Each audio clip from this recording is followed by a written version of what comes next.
Hello everyone, it's day 3.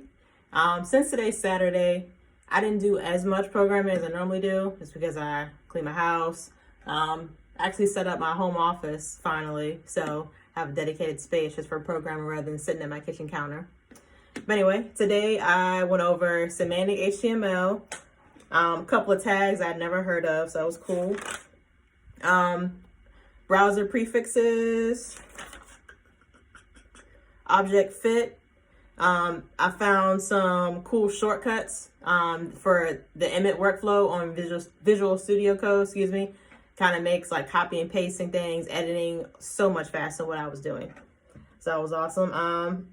Also, 2 more extensions that I came across. Preview on web server. Most people recommend live server, but live server keeps refreshing the web page every time. But preview on web server actually only updates whatever that you just updated. Like say you have a div up here, then an H1 below, you change the color of the H1 rather than refreshing the whole page and you have to scroll down to get to the H1, it stays where it is and just the H1 changes color or whatever property you change. So that was really cool.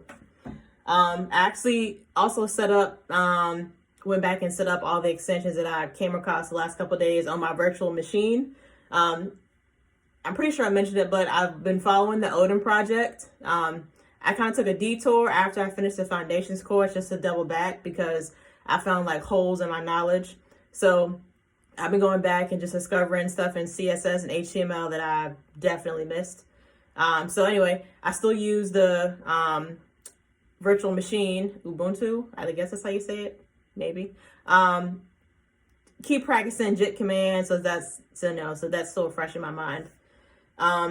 There's a project on John Smilga's course I'm doing on Udemy.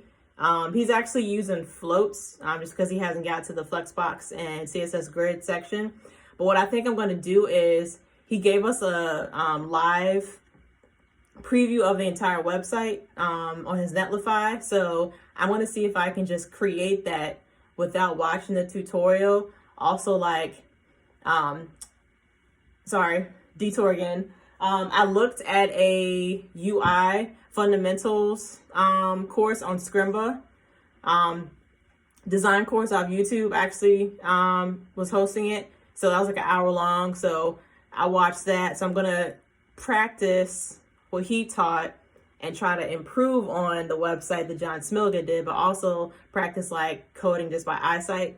And then like, I still want to watch this tutorial once I've done my version of the project though, just to see like what I got different or, just little tips. Cause I feel like cause he's using floats and I really don't use floats, but I always feel like there's something that you can learn no matter what. And like he goes so in depth with whatever he does.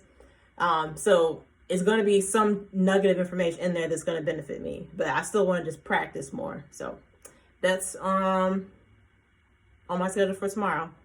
Sorry, it's late. It's almost midnight, 11:33. So yeah, stay tuned for tomorrow. Thanks, guys.